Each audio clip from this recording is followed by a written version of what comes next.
तो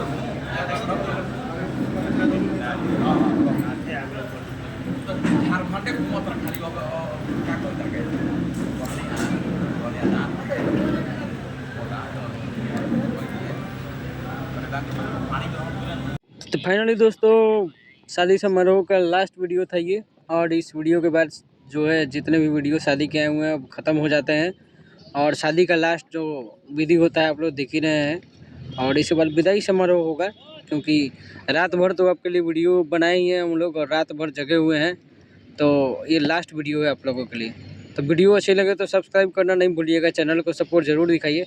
बाकी बात कर लेते हैं पावर स्टार पवन सिंह का। तो उनके लिए एक न्यूज़ निकल के सामने आ रहा है कि पवन सिंह 5 तारीख को जो उनके भाई हैं बड़क सिंह, उनके शादी में ज़रूर जाएंगे। जो इनके चाचा हैं अजीत सिंह, उनके बेटे हैं बड़क सिंह, उसके शादी में पवन सिंह आने वाले हैं।